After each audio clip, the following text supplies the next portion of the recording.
Olá pessoal, tudo bem? Eu sou o professor Alex Azik, vou ajudar você a entender tudo do mundo da física. Vou garantir para você que no Enem de 2018 você faça o melhor Enem de todos, ok? Vamos retomar aqui os principais assuntos dentro de questões que já caíram no Enem, tenho certeza que você já andou vasculhando a internet atrás disso, beleza? Vamos olhar aí algumas questões dentro dos principais temas. Bora lá?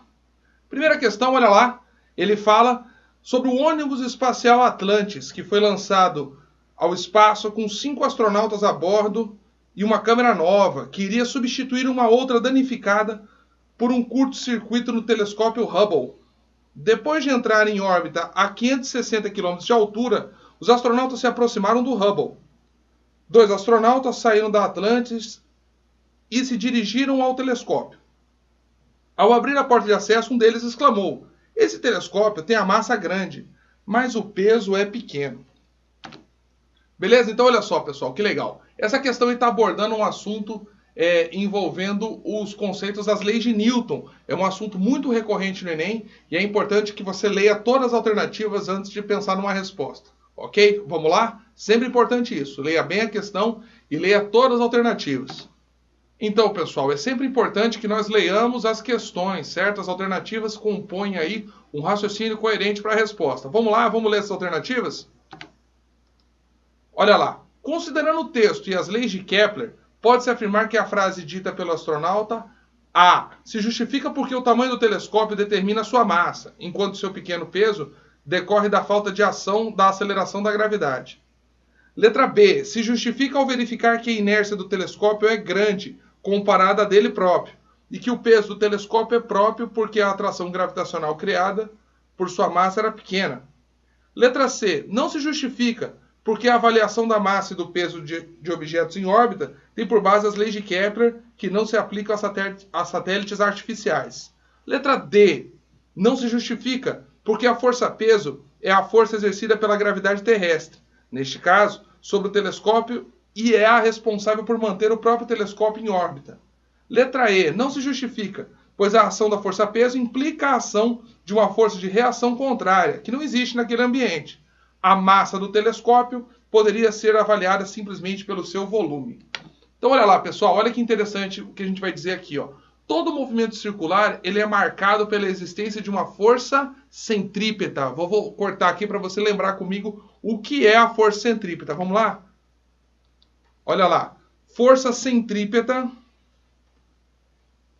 é dada pela massa, velocidade tangencial ao quadrado dividido pelo raio. Lembrando aí você, m de massa, v de velocidade e o r do raio. Todo movimento circular uniforme, todo movimento dessa natureza tem sempre essa força associada, não existe exceção. Todo movimento circular tem uma força centrípeta, que obriga o corpo que está girando em qualquer situação, né? Por inércia, o corpo tenderia a escapar pela tangente. O que a força centrípeta faz? Puxa ele para o centro. Ele tenta escapar, a força centrípeta puxa. Tenta escapar, a força centrípeta puxa. Nesse sentido, o que acontece? O satélite que está em movimento circular, o que ocorre? Ele gira ao redor da Terra e constantemente tem a tendência a fugir. Quem que faz o papel de puxar ele para o centro da trajetória circular? Olha lá. Se ele está aqui, ó, aqui está a Terra e aqui está o seu satélite. Ele constantemente tenta fugir, ó, por inércia. Ele quer ir embora, vaza. Mas não é isso que ocorre, porque constantemente existe uma força para o centro que redefine isso, né? Que é o que a gente chama de força centrípeta, que é calculada dessa forma que eu mensurei aqui, ó. Tranquilo? Então, se você pensar direitinho, o que está acontecendo? Será que eu posso afirmar que a força centrípeta é pequena para manter um satélite em órbita, um satélite grandão, constantemente tenta escapar pela tangente, essa força solicita ele, puxando ele para o centro. Clareou sua mente? Vamos dar uma olhada nas alternativas? Olha lá. Será que a força, o que foi dito lá pelo astronauta foi, vamos relembrar aqui, que o telescópio tem uma massa grande, mas tem um peso pequeno, certo? Então vamos lá. Será que essa frase se justifica com certeza ela se justifica. Você tem que ter uma força centrípeta muito grande para não permitir que ele passe, né, reto, não escape pela tangente. Então eu já elimino as que não mencionam, né, que a afirmação está certa. Certo? Então vamos lá? Então olha lá, pessoal, levando em consideração que o astronauta mensurou lá, né, que a massa é grande, mas o peso é pequeno, não foi isso que ele falou lá? A massa é grande, mas o peso é pequeno. Ora, mas se eu estou pensando aqui em um satélite que tenta escapar constantemente pela tangente e tem uma força que empurra ele para o centro, que puxa ele para o centro, que no caso é a força da gravidade, não dá para eu dizer que essa frase está correta, certo? Então olha lá, se eu pensar aqui, ó, a frase dele, as que mencionam que está justificada, eu descarto. Estou descartando essa e descartando essa. Sobrou para eu analisar somente as alternativas C, D e E, certo? Porque a gente sabe aí que a força-peso é grande sobre o satélite, suficiente para manter ele em movimento circular. Letra C. Não se justifica porque a avaliação da massa e do peso do objeto em órbita tem por base as leis de Kepler, que não se aplicam a satélites artificiais. Opa! As leis de Newton e as leis de Kepler se aplicam sim a corpos que estejam em órbita. Então essa daqui já está falando uma bobagem. Eu desconsidero aí a letra C, né? Vamos olhar a letra D, como é que ela trata esse problema aí da massa do satélite e o correspondente peso? Letra D, não se justifica porque a força-peso é a força exercida pela gravidade terrestre, neste caso, sobre o telescópio, e é a responsável por manter o próprio telescópio em órbita. Olha que beleza. Bem explicadinho, né? Essa aí, ó, essa força que ele mencionou, faz o papel da força centrípeta. Então aí estamos como resposta correta. Letra D de destino. Letra D de o seu destino é a aprovação no Enem, ok? Tranquilo? Você vê que se você pensar um pouquinho e conseguir associar isso daí com o texto lá do enunciado da questão, você consegue analisar e fazer, né, a marcação da resposta correta. Beleza? Vamos ver uma próxima questão aí para preparar você para esse Enem de 2018. Vamos embora. Questão de número 2. Enem 2017. Em uma colisão frontal entre dois automóveis, a força de atrito de segurança... Perdão. A força que o cinto de segurança exerce sobre o tórax e abdômen do motorista podem causar lesões graves nos órgãos internos. Pensando na segurança do seu produto, um fabricante de automóveis realizou testes em 5 modelos diferentes de cinto. Os testes simularam uma colisão de 0,3 segundos de duração. E os bonecos que representavam os ocupantes foram equipados com acelerômetros, um aparelho aí que mede a aceleração, certo? Acelerômetro. Esse equipamento registra um módulo da desaceleração do boneco em função do tempo. Os parâmetros como massa dos bonecos, dimensões dos cintos e velocidade imediatamente antes e após o impacto foram os mesmos para todos os testes. O resultado final obtido está no gráfico de aceleração por tempo. Olha o que ele fala lá. Ele te dá o gráfico aí colorido, bonito, né? E agora corta para mim aqui que a gente vai conversar um pouquinho. Pessoal, você imagina aí, ó. Você com certeza já deve ter tido aí, ó, um incômodo quando um carro faz uma curva, né? E você está dentro do veículo e o carro faz uma curva muito fechada, uma curva muito rápida. Você já percebeu que você não se sente agradável? Não é uma sensação boa de fazer uma curva com muita violência, né? Subitamente. Por quê? Porque toda essa nossa parte do tórax, toda essa nossa parte, né, do pescoço para baixo e do quadril para cima, é repleta de órgãos e eles não, ao contrário do que muitos filmes de super-herói mostram, eles estão soltos, não tem nada parafusado, encaixado, travado. É tudo mole, é tudo solto, é um sopão danado, né? E o que acontece? Quando você dá um tranco, né? Quando você aí acelera bruscamente o tórax humano ou freia bruscamente, você tem aí que os órgãos podem, né, serem acelerados e aí ter algumas rupturas de veias, de estruturas adjacentes umas às outras. O que ocorre? Você pode ter uma lesão e hemorragia interna. Por isso que muitas vezes aí você já vê em filmes, aí o mocinho vai lá, põe o colete, aí, eu sei o que, vem bandido, vem daqui, vem dali, tô armado, o cara pega um fuzil e prega a bala no sujeito. Aí o cara levanta, fala, puxa, ainda bem que eu estava de colete. Caramba, certeza que ele tem vários órgãos internos lesionados ali naquele processo. Por quê? Porque o projétil ele tem a capacidade de transferir muita energia a cada impacto. Por mais que o projétil não penetre realmente no corpo do do mocinho que está de colete, lesões internas vão ser geradas. Exatamente por esse fenômeno da desaceleração da bala ao tocar o colete. Beleza? Agora imagina você inteiro, você num carro aí a 100, 100 e poucos quilômetros por hora, tendo que ser freado bruscamente. Tá conseguindo imaginar? Com certeza você vai ter um imenso desconforto aí, né? Quanto menor for o tempo de frenagem, ou seja, mais bruscamente você vai ser desacelerado. Então olha lá, pessoal, retomando aí a fórmula de aceleração para a gente poder analisar melhor esse problema. A variação da velocidade pelo correspondente intervalo de tempo. Como é que calcula a variação da velocidade? Você lembra? Velocidade final menos velocidade inicial. Vamos supor aí que inicialmente o veículo esteja, né? Inicialmente, velocidade inicial, ele esteja a 100 km por hora. E ele queira ser freado, vá a zero. Então a variação da velocidade daria coisa aí de menos 100, né? Km por hora. Ok? Tenho aqui uma razoável variação da velocidade. Pensa comigo aqui, ó. Se eu tenho aqui sendo 100, a variação da velocidade, quanto menor for o tempo, mais bruta vai ser a aceleração. Vê se você concorda comigo aqui.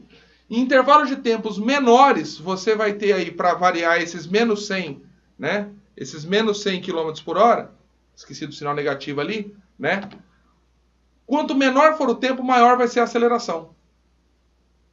Então imagine aí que você foi desacelerado em 1 segundo. Menos 100 dividido por 1, menos 100. Você imagina aí que for menos 100 dividido por 2. Né? 2 segundos. Vai dar uma desaceleração de menos 50. Certo? Não estou considerando aí as unidades, tá? Só para você entender como é que a aceleração e tempo são grandezas inversamente proporcionais. Quanto menor for o tempo, a aceleração, quanto maior for o tempo, a aceleração vai sendo menor. E o que a gente quer? A gente quer a desaceleração mais suave possível, de modo que o processo de frenagem seja o mais tranquilo. Certo? Então eu espero que você tenha aí um gráfico onde a aceleração demonstrada nessas 5 situações,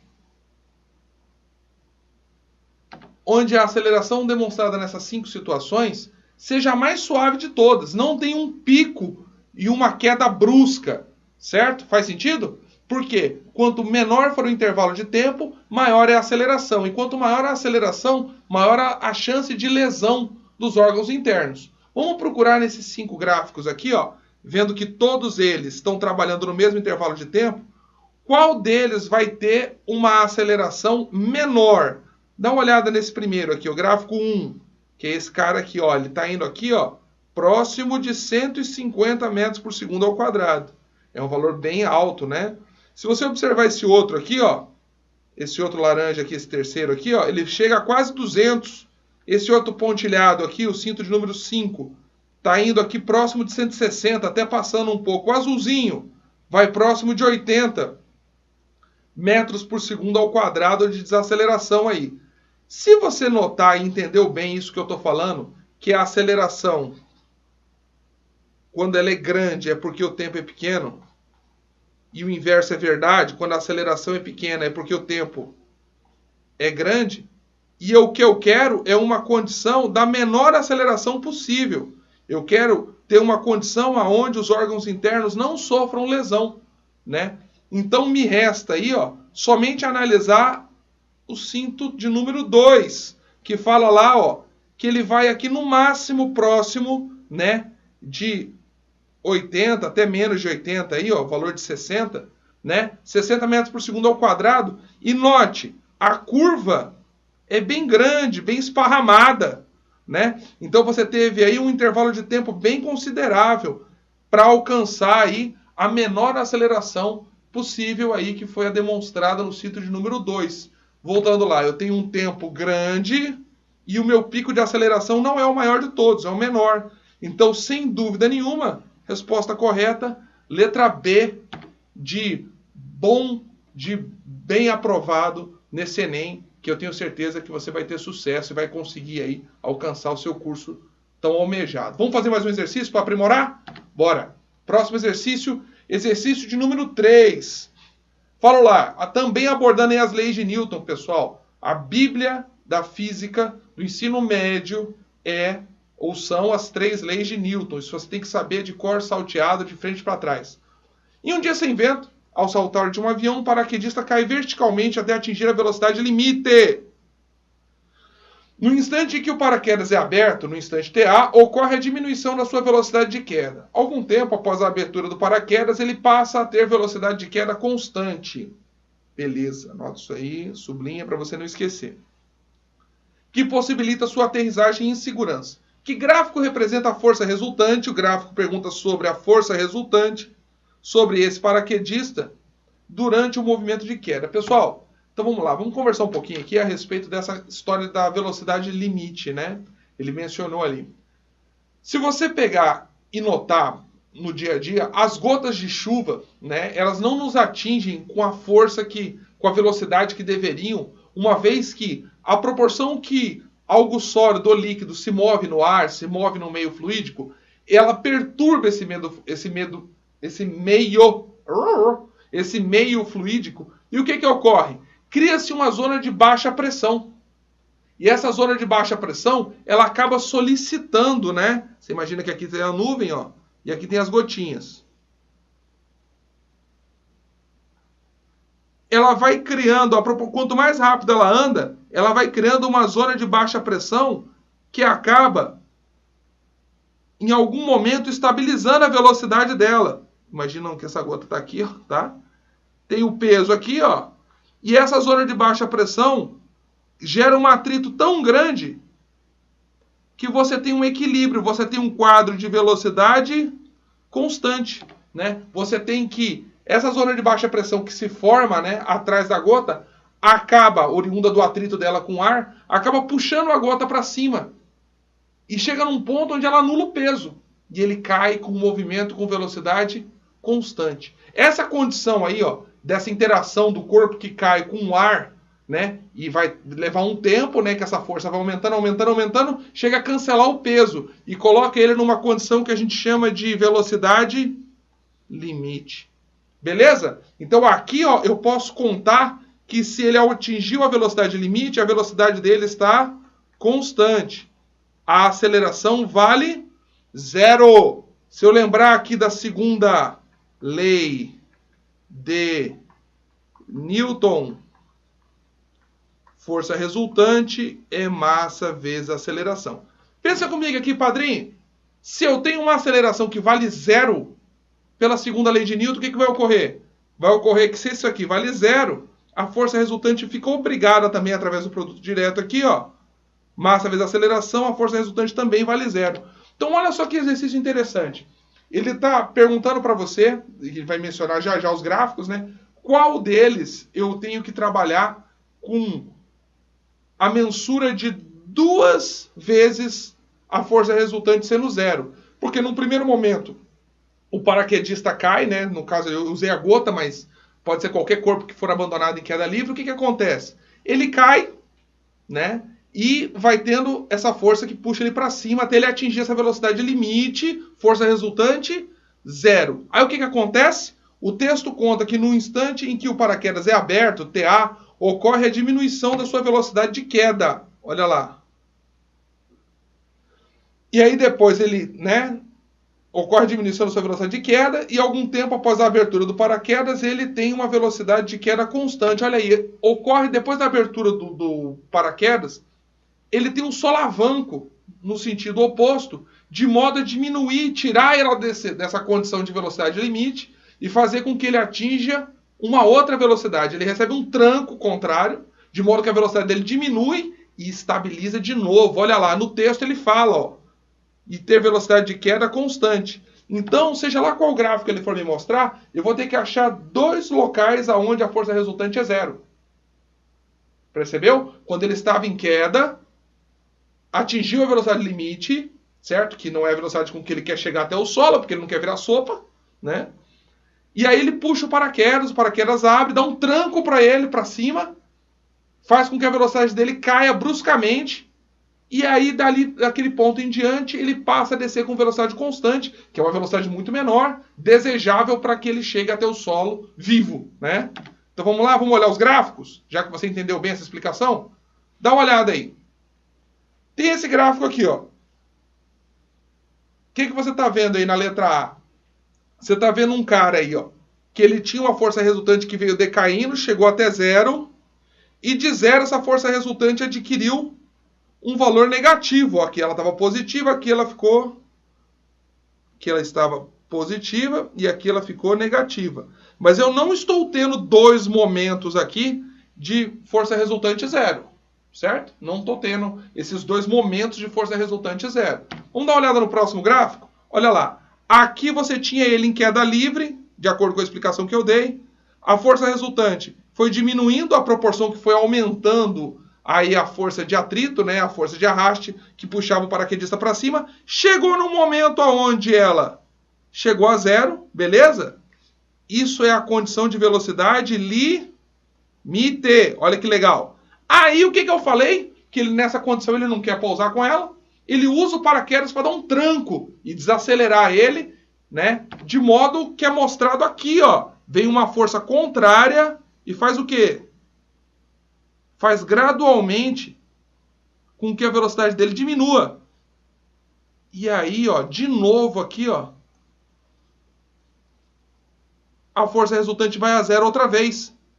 Olha lá, nessa região, força resultante zero, e nessa região aqui, força resultante zero de novo, que é a condição de velocidade limite.